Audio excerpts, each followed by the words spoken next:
Hello and thank you for choosing to watch this webinar. In this webinar, I'm going to talk to you about good complaint handling. The reality is that no matter how much you strive to provide an excellent standard of service, it's unlikely that you'll be able to avoid complaints completely. It's therefore vital that you handle complaints well. As you will know, you have a regulatory requirement to have a procedure in place for handling complaints that you receive about the service that you provide. Your clients also need to be informed at the time of engagement about their right to complain to you, how they go about doing this, and also their right to bring any unresolved complaint to us. As I said, it's unlikely you will ever be able to avoid complaints entirely, and as such, it's really important that you make the process of complaining as straightforward as possible for those who feel they need to raise an issue with you.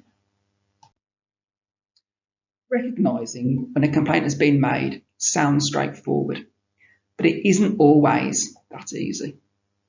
It's really important that you and all the staff in your business know how to differentiate between a client raising a query and a client who's raising concerns that should be addressed under your formal complaint handling procedure.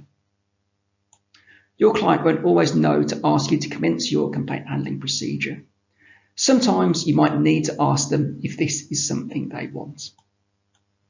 Our scheme rules define a complaint as being an expression of dissatisfaction. Although we do encourage people who come to us in the first instance to consider making a complaint in writing, it's important to note a complaint doesn't have to be in writing to be considered as a formal expression of dissatisfaction. There's a difference between a customer raising a query and making a complaint. If in doubt, it's better to ask whether a client is wanting to make a complaint and have this dealt with under your complaints handling procedure. So it's really worth thinking about whether, if I was a consumer and phoned your firm today, would the first person I spoke to know how to respond if I wanted to complain, or even sounded like I wanted to complain?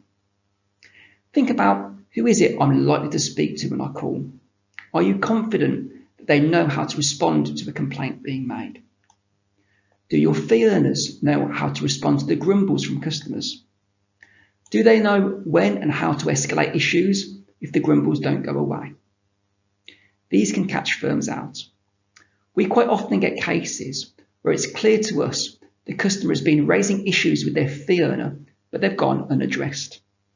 If 8 weeks have passed, then they can come straight to us, meaning that you've lost out on the opportunity to resolve it yourself. Once you have a complaint, do you take the time to make sure you know what the customer is complaining about? There's no point trying to resolve something if you're picking up on the wrong points. Once you receive the complaint, it's important to acknowledge it, say that you're dealing with it, and to give yourself a reasonable period of time to investigate. We all know it's better to sometimes be a little cautious with your timescales so that you can over-deliver. Next, it's important to be clear in your response, what you've investigated, what you've found out, and to say if you think the service has not been up to standard. And of course, what you would do to resolve the complaint. Don't forget to signpost. I have a more detailed slide about this in a bit, but so often we see firms who don't resolve complaints within 8 weeks and who don't signpost properly. Finally, the process doesn't end with the final response. Is there anything you can learn or improve on going forward?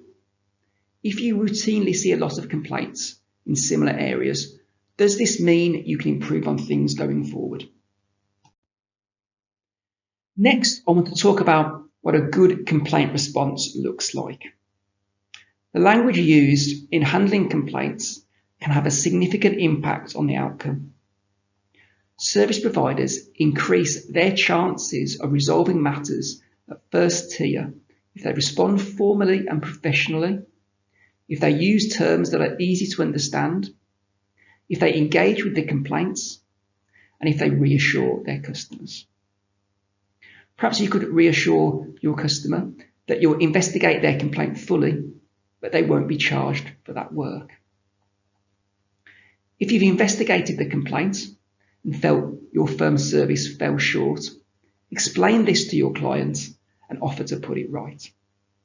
Likewise, if you've investigated the complaint and found your service to be reasonable, let your client know the reasons why. In addition, don't be afraid to apologise if something has gone wrong. If it's a genuine apology, it may resolve the complaint. Customers' experiences of complaining to a legal services provider are usually overshadowed by a feeling that the provider has already behaved poorly towards them. Therefore, they reported feeling that the likelihood that their complaint will be received or handled well is low. This can sometimes be complicated by a reluctance to revisit a stressful event and a desire just to put the whole thing to bed and move on.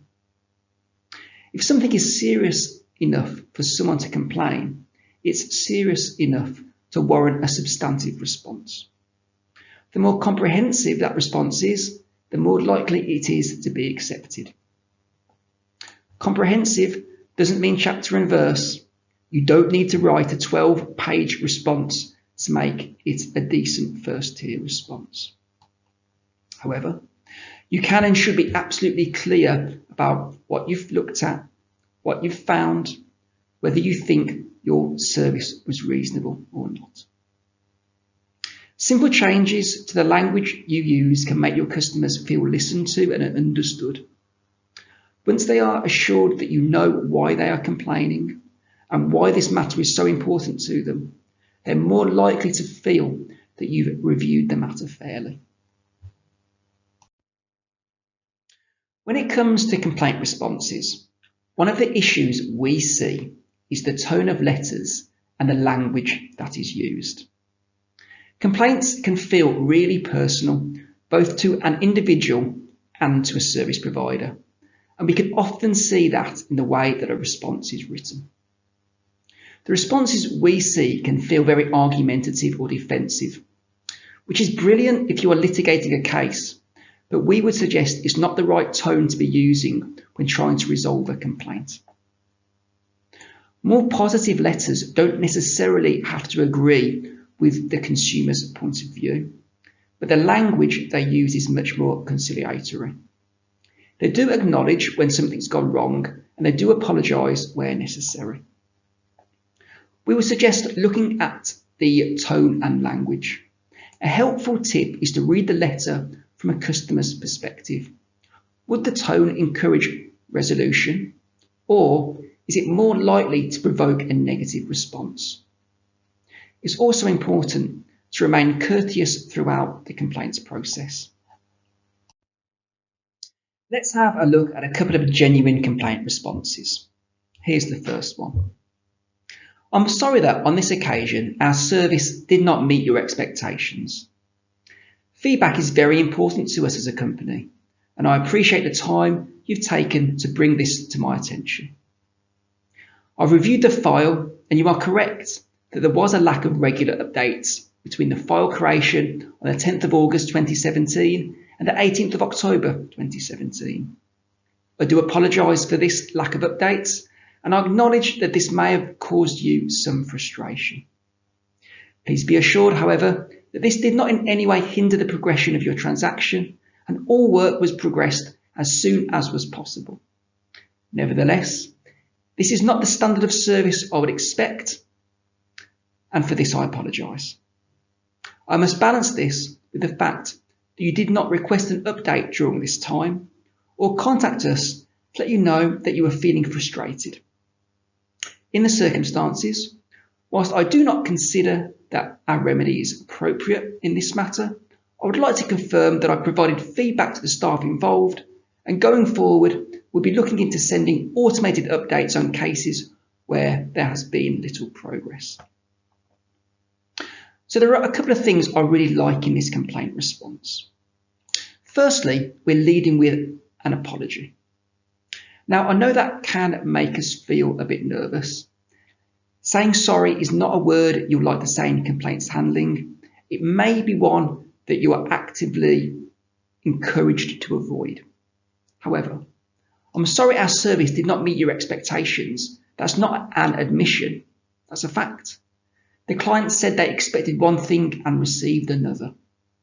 As a normal human being, that makes us grumpy. You can be sorry that someone feels let down without admitting any wrongdoing. It also makes sure to acknowledge that feedback is a good thing. It helps us improve. Yes, being complained to is never nice, but it is an opportunity to learn. The complaint response here acknowledges that the issues raised are valid. It doesn't just say that this happened here and then this happened here, that there were some periods of delay. It says, do you know what? You are right. It explains why there's no remedy due to the customer, but it doesn't end there. Having started by saying feedback is important and then finding some failings, it tells them what's going to be done about it. Having looked at a good response, let's have a look at an example of a poor complaint response. Like with the previous slide, I will read out the complaint response. This is taken from an actual complaint response from a conveyancing firm. When I undertake a complaint investigation, I do so using my extensive experience in the profession to reach the correct decision. You emailed us on the 12th of September asking for an update. Given we had only been instructed for 3 weeks, your expectations here were unrealistic. You've queried the fees and therefore attaching your signed terms and conditions letter for your further information. You will note that all of the fees are listed at clause 8. I confirm that no refund is due to you, nor are there any grounds for a complaint. If you wish to escalate this matter to the legal ombudsman, we are fully prepared to defend ourselves. So, it starts off by assuring the reader they've reached the right decision. How could it possibly be wrong? If the complainant's expectations were unrealistic, whose fault is that? How was the customer to know? Simply reattaching documents and saying, well, you signed it, does not explain the investigation. And saying there are no grounds for complaint is just outright antagonistic. And then there's this use of a language at the end. We are prepared to defend ourselves. Why is this so adversarial? And finally, when I was looking through cases to bring as examples, I was filtering by cases where the complaint handling wasn't reasonable. In a large number of cases, the reason behind this was because there was simply no response issued. We do appreciate that service providers can be dealing with hundreds of files and it's easy to miss things.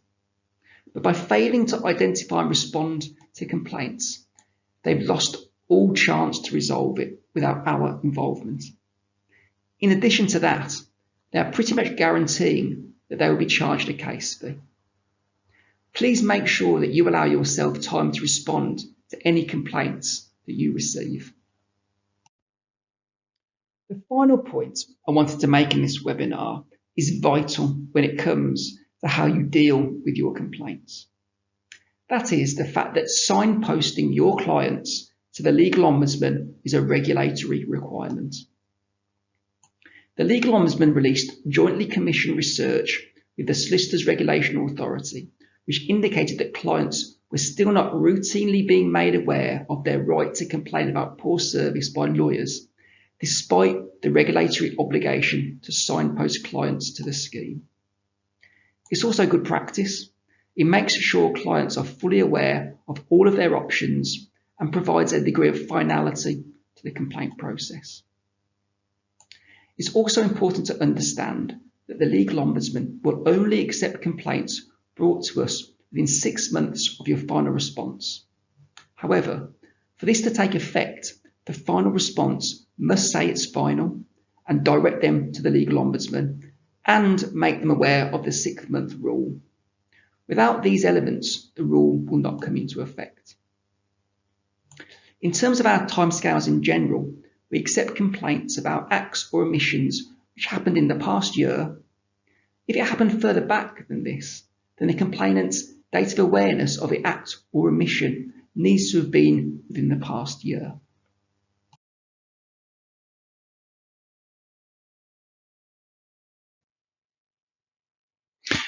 Thank you for watching this webinar. Please see our other webinars for information about our business process, how to prevent complaints, and how we determine complaints.